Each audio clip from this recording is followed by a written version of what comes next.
little foil there. That already fell off once this morning. Okay. We have our main guy here with his little foil gun. Pew pew, gotcha. And then the Millennium Falcon. It's from Family Guy, right? Which is out of Family Guy Star Wars. Pew, pew, gotcha. It's the funniest bit. It's like lasts for about a second, but made me laugh forever. We say it all the time, don't we? Oh, look. Oh, this is a good one. I thought 3PO might be 24. Yeah. Like leading up. Where is 24th? You'd imagine 24th would be a big one. I thought he'd be the last one. I agree. The last time I had one of these, it was a little Santa Yoda. It's the last one. Oh, cute. So maybe it'll be a Santa Yoda or some sort of Santa. I realised as well when I was editing yesterday's, there's so much Star Wars art. So you've got Darth Vader here, and then you've got from like this view, this guy here. I mean, I say so much, there's two. From the angles that we're getting your office in, it's like you are obsessed. As long as you don't kick them off again. So yeah. It's a good one. That is a good one. I'm glad that they did stay on eventually. Gotcha. Good morning, guys. Welcome to Vlogmas Day 3. I've had one of those mornings where I feel like I've done both everything and nothing all at the same time. I'm just getting the bake ready to take down to warm space. The annoying thing about doing it for my friend down at the warm space is that I don't know what it's going to look like on the inside. I'll be able to tell from the outside if it's any good, but you never actually know, you know? My cast iron preheated. And then that can go in. Okay, 35 minutes in the oven. The bake yesterday didn't quite turn out. These ones are okay. You can see the little mini muffins here. But I only managed to get 8 out of the mould, completely fine. It must have been to do with adding the jam in. I just like screwed with the liquidy element of the batter, which I knew when I was saying to you guys. It would probably end up doing that, but what I did do is, because they just weren't coming out of the silicone moulds, these ones do look quite good and quite cute, but most of them didn't make it. So I put the rest into this loaf case. I'm hoping this will be okay. I'm gonna pre-slice it now because it's actually much easier when I go down to warm space to have it already sliced. Then I can just put it on a plate for them. It seems like it's held its shape a lot better. So I have a feeling this will be okay, but let's slice into it and see. But I wouldn't recommend adding jam into that batter mix. It didn't really work. So far so good, it's holding together. Fingers crossed. It was just putting them in those little silicone muffin moulds that didn't really do it so well. Then we slice it down this way. Right, let's see what the inside of this loaf is like. Oh, okay. Actually, that's quite a good loaf. Let's try a little bit as well, because I don't want to like give it to them and not taste good. That's actually super moist, and I think that is because of the amount of jam that I put in. I'll keep that aside for Florence. Oh, that's actually really good. I feel like I would do this again. Make it as a loaf cake instead of little mini muffins. Okay, good. Because I was a little bit worried when I was getting those muffins out. I mean, I did have those cookies done already, but like I say, I wanted to have enough to be able to take down and give multiple people things. So we have here our bakes ready to go, which is all good.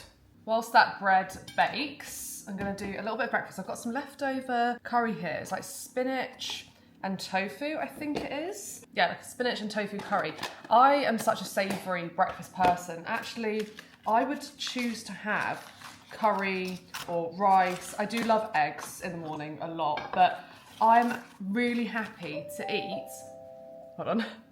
Sorry about that doorbell. But do you know what something really annoys me? And actually Lawrence and I have talked about this so many times before, is I feel like Ring, the doorbell company, should bring out a screen on their doorbell where you can click it as a delivery person to say parcel left at door, because the amount of times that the doorbell will go and I'm either like in the middle of filming or making a recipe or even just like doing something that has like getting out the shower and I'm like half naked and I rush to the door because I think that they need to have a signature or I don't know who it is. I actually don't have the Ring app on my phone. Maybe I should just get that. And I run there to find out that they just left it. Oh, maybe I should just download the app and have a look.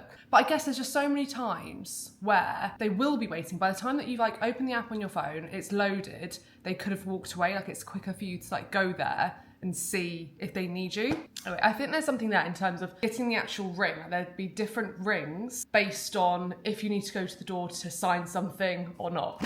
You know? If anyone from Ring is watching, very unlikely, there's a suggestion log for you.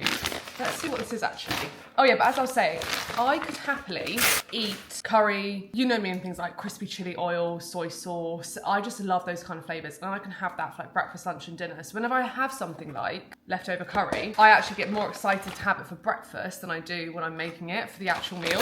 Oh, I think this is exciting. Something that I'm planning on doing a piece of content for that we can also make together as a little like crafty gift. There's a few things actually that I've been making that I'm going to finish off today with you guys. A lot of breakfasty things using air dry clay. So if you like to craft and you want to do some homemade, handmade gifts for people, we're going to be doing some stuff later, which is a lot of fun. But I got these on Amazon. It was like £10 for 8 of them. Actually, there's like different colours. We've got a gold one and there's also a rose gold one. And I was thinking that you could, with air dry clay, mould on some rounds and it be a bottle opener with olives on the end, or a gilder, you know, the thing on a stick where you've got an anchovy, pepper and olive, that. And I thought that might be quite a nice little craft to do for people, and then you can give someone a fun bottle opener. I think even Oliver Bonus does one that has olives on it, so I might look at that to get inspiration. But yeah, I bought those for the idea that I could air dry clay, like 3 or 4 circles, like spheres, onto this, leave it to dry and then paint it, and then you'd have a olive bottle opener. So that's what that was, which is exciting. I love doing a little craft so much. I think it's so much fun. And then this, I'm not going to show you what this is because this is for the surprises that we've been doing for Lawrence.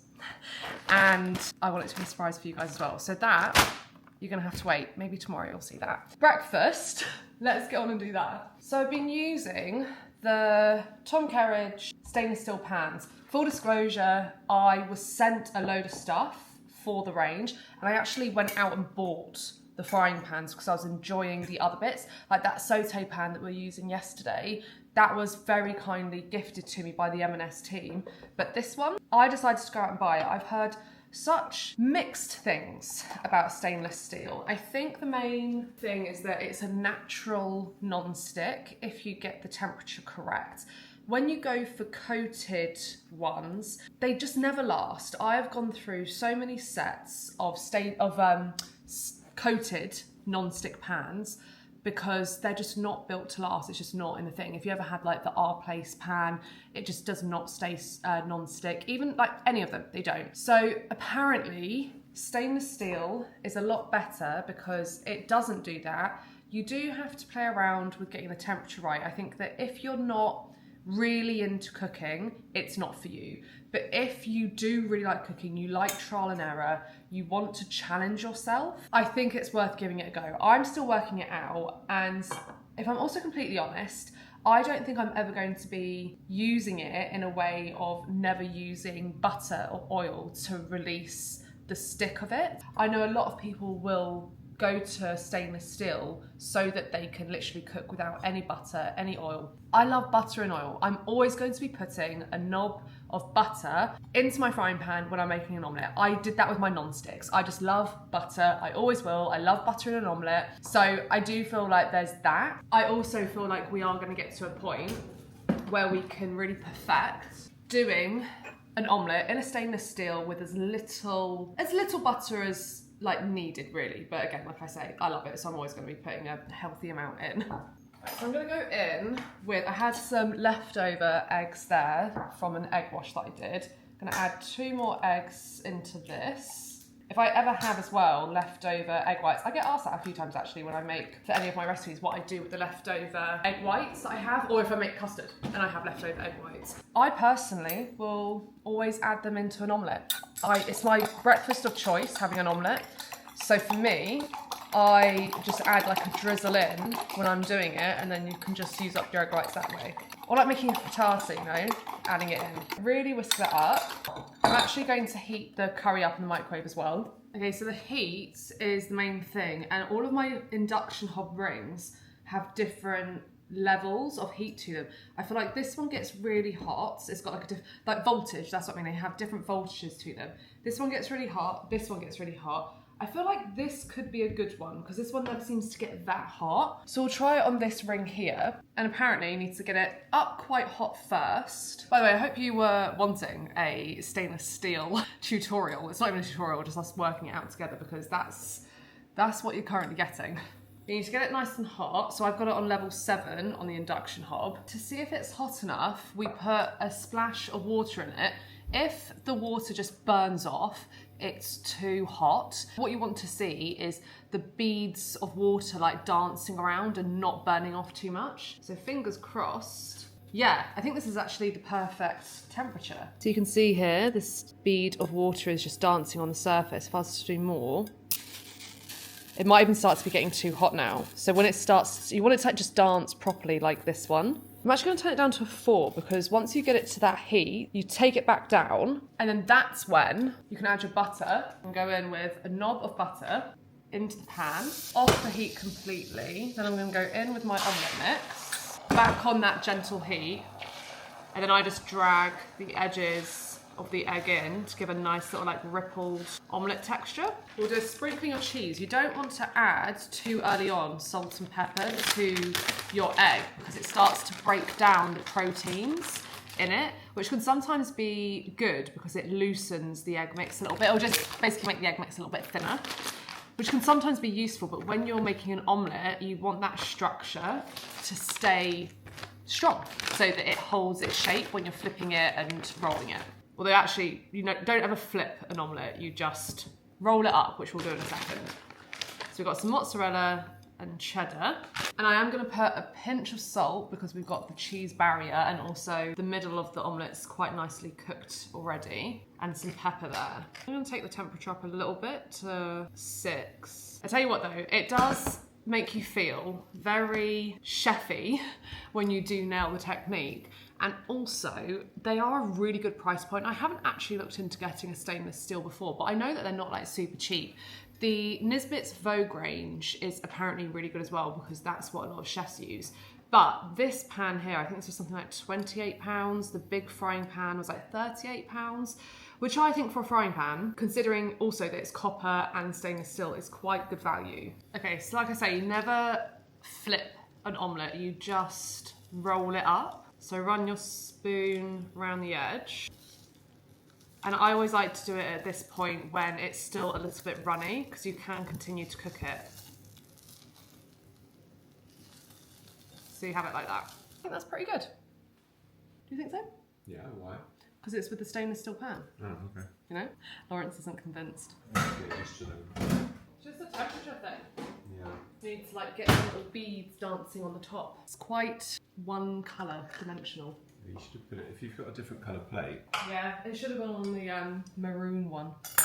No, the pink one. The pink I one. don't like the maroon. You don't like the maroon or one? the creamy one. It looks quite appetizing. It smells quite appetizing. Need some chilli on it or something. Red Oh chilli. yeah, we can do or some chilli oil.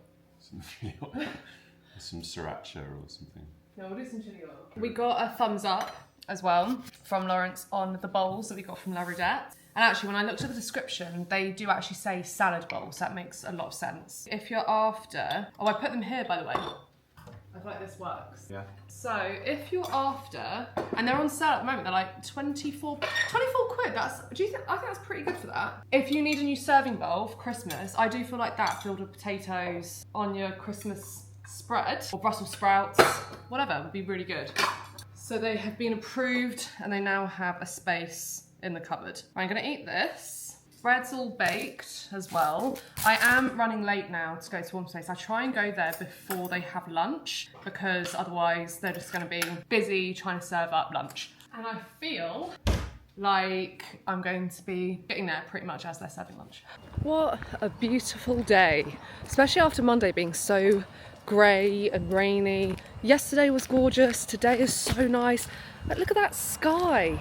Bright blue sky, not too cold as well. I actually thought it was going to be too frosty down for the chickens today. Took down a kettle this morning with boiling water to de-thaw any of their water and it was all fine. Like, it's cold, but not too cold. It's absolutely stunning. I'm so excited. I think is it next week or the week after, but we're doing a social with the Warm Space team soon. Both with, there's like going to be a Christmas one. So there's a Christmas one for the actual Warm Space day where we're going to put on loads of like buffet food, big like party thing. I'm actually going to spend like the whole day with them, which will be a lot of fun. And then we're also doing the volunteers social dinner soon, which I was just so touched that they invited me to that, because I don't see myself as a volunteer like they do. The volunteers there, they are amazing. They spend the whole day there, and I know it's part of their routine now that they love, which just, it's so lovely. Like, I feel like each day of these vlogs are going to be me saying reasons I love living in the countryside versus reasons I don't. This is a reason I love living in the countryside. Morning! Hello! I feel like it's a lot quieter here than it normally is. Normally this time of day is like really hectic. Hi! Did she get my text? Oh yeah, she did. I know that recipe with that. Yes. That the one you just get butter with Yeah, butter. yeah. It's not hard, it's more that you just need to have sourdough discard to make it. But I'll tell you what I will do, let me develop that without it, because it is a good one to do. So let me develop that recipe again without any sourdough discard. The I'll other come thing I was with going you. to ask is, do you do this to sell? They're prepared to buy, but they just didn't know where to go. Totally. So I'll just make some, so tell you what, because I always make loaves anyway. I'll send you a text of the flours that I use for my sourdough. Yeah. And then in return, if I maybe get a couple of those bags of flour. Okay. So tell you what, next week then, I'll bring a loaf for you, Frank, and then your neighbour. Yeah? Sure. Of course. That okay. bread was delicious. Well, you've got another loaf. Oh, Whoa! Yes. We've literally just been talking. I'm like, going to start making sourdough for everyone. yeah. We really loved it. It was really lovely. I'm so And it glad. was just- Good. The interior is all good for you? Yes, yeah, all fine. Perfect. So- Not too crunchy crust? No, fine. I've still got You my quite- dentures, I've still got my veneers. Did someone in the village knit it? Yeah, I think they did, yeah. I think it's the same, it must have been the same Might person be, that yeah. does the ones on top of the Possibly. post box. How cute is this? Enjoy the loaf, see you later, bye! I don't know how much you got of that conversation, but so I made the loaf for one of the team there, and one of the other team members said, oh, I've heard that you do sourdough. Do you think like me and my neighbour could get you to make a loaf and buy it off you? So it looks like I'm starting to become a sourdough production in the village. I said to her, I was like, don't worry, you don't need to pay me, but I'll tell you what you can do. I'll send you a link to the flour that I use from Waitrose or M&S. Buy me a bag of flour, and then at least the flour's being covered, but I will happily make you a loaf whenever I come down. Right, I'm back home, and I was saying earlier, there's a few crafty things that I've been doing that I'm going to be posting over on, I think, both Instagram and TikTok actually. I thought I'd show you them because it's my first time doing some of this as well. Right, so here's everything that I've been doing. There are a few different things. So I've done this little egg holder. We actually have one of these. It's a terracotta one. It's one of those things that I don't think I'd ever purchase this. Not for any reason besides I'll be like, oh, is there any point to it? But actually, we use it, well, obviously we use it all the time with our eggs, and it's a really lovely thing to have so that you don't have to have like a bowl of eggs. We have our eggs on one of the back of the doors in a basket, I guess, and then we have this sat within it. So I thought this would be a really lovely gift to get someone who does really like eggs. So I've done all of these with air dry clay. So I've made this here. I've done a different reel for each of them, and I'm now at the point where everything's dried and I need to paint it all and UV resin it, which I'll tell you about in a minute. I've also made, they're a little bit rustic and I probably should get a sander to it, but there's this egg holder here, and the idea is that you'd have your egg here and then a pinch of salt in there so you could have dippy eggs. And then the final thing is this, with these guys that stack over the top like this. You could make this for like a kid for a present. However, the idea of this is that this is also an egg holder. So you'd take these off and then an egg would sit snugly in that little hole there. 3 different air dry clay things that I've been making. I'll link everything that I used below, but I've used this air dry clay. It has taken around, I would say, a week for it to dry, but we have an open plan living place. It's on the table that's by windows. So I think if you were to have an airing cupboard, it would probably dry a little quicker than that, but It's enough time for you to do something like this and make it for a gift for someone. And then the thing that I haven't actually used before that I'm really intrigued by is we're going to set it with some UV resin. So I've got some acrylic paints here. I actually don't have one of those little palettes, you know, those little like plastic ones with all the holes around the sides to put paint into. So I'm just going to have to use cardboard or cling film for this. All that needs to be done is you paint it and then you have this lamp that goes over the top of it, and it sets the resin so that it's got a clear, hard coating to it. With all these things, I don't know if the UV resin is technically food safe. So I think with eggs, fine, because they have their shell. People on the internet might tell me otherwise. I'm personally like thinking it's fine. It's like getting your nails done. It has a little stand thing and then you'll just like place this over the top. I went to an air dry clay class once before, and I spoke to them about, what about mugs? Could you make a mug using air dry clay? They said no. That's the kind of thing where you should get it kilned and fire it, because when you've got something that constantly requires being washed up, it will become more and more frail throughout the time. Also setting it to be food safe. So with all these things that I'm doing, the plan is for them to be more like food accessories rather than things you'd actually start eating your food off of. I think first, and also I kind of want this to be similar colours to what we bought yesterday at the fabric shop. Really clashing kind of colours. I'm thinking like a butter yellow, a blue, that burgundy colour. So step one, I'm just going to smooth these out. So this is what they currently look like. You can just see like little bits of like lumps and bumps. So I'm just going to smooth it out as much as I can with the sandpaper first before we paint it. Picked my colours. So I think with the base, I'm going to go with this bright orange colour. Then with each of the rings, I'm going to go with this colour combination there. It's like green, this light blue. Not sure what that's actually going to turn out like this berry red, and hopefully that'll be quite a nice butter colour.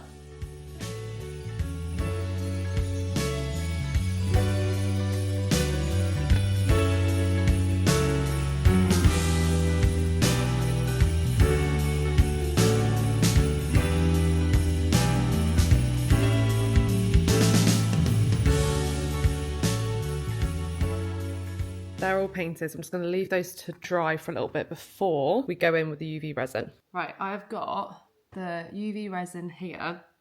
I've just coated the first two with some of it, literally just painted it on with a little bit of a brush here, and it's now curing underneath the UV lamp. I think this is going to look really, really good. It gives it a nice glossy, like professional finish to it as well. So I'll show you these ones when they're about to be done. They don't need long actually, which I'm really surprised about. You literally get your bits there. You can see, so this one is one that I've already done on one side. So I'm going to do the other side. You can see the difference in the finish there. This should fit actually over all of these. Let's see. Yes. So we get the UV resin, just put a little bit over the edge and then brush it down all the top and down the edge. That's all fully coated. I'm going to do that with all of these ones, and then we just literally put the lamp on top of it for like 90 seconds. Cures it. It literally is like doing gel nails if you've ever done like one of those kits at home. I would say just don't be too heavy-handed. Like, so this one here, you can see I was a little bit too heavy-handed. I think I can just sand that off. But go lightly first, and then you can always build it up. Okay, so I've UV resined all of them. There are the little holders, and then this is how this is going to look. So you have your egg in the egg holder like that. How cute is that? And then you can literally get your egg holder, put all of those over the top. I know that's such a cute DIY gift. If you know someone that loves like dippy eggs or just breakfast, love it. Drastically losing sunlight, so I'm going to leave it here. I've done all of these. I love this so much. I think it's such a fun idea. And then I've painted the egg holder ready for this decoration that I'm going to do. I think I'm going to do like a gingham check on the other side of it. So I'll leave that to dry and I can finish that off tomorrow. And I still need to do this one as well. I think I'm going to do orange and that same blue that I'm going to do the check in. So I'll do that tomorrow as well. I'm back in London. I swear I am in London way more now than I've ever been, like ever. Even working a full-time job in London, I've never been returning so many times. We're going to this wine tasting event with Partner in Wine that I mentioned yesterday. Lucy is so good on her Instagram with explaining different like flavour profiles with wines and also finding good budget alternatives that taste like really good dupes. So I'm really excited to see what kind of stuff she suggests, because anything essentially that she suggests today, especially fizz for Christmas Day and like the Christmas time, I'm going to be heading right out tomorrow and purchasing. So we're on our way now. I'm really excited. If you guys have ever been to a Buns at Home, or if you haven't been to a Buns at Home, let me show you. I'm just walking past. Probably going to be late because of this, but look at these. If you're a cinnamon bun lover, let me zoom in. They are just absolutely phenomenal. Oh, they've even got like scones and stuff there as well. Here we are.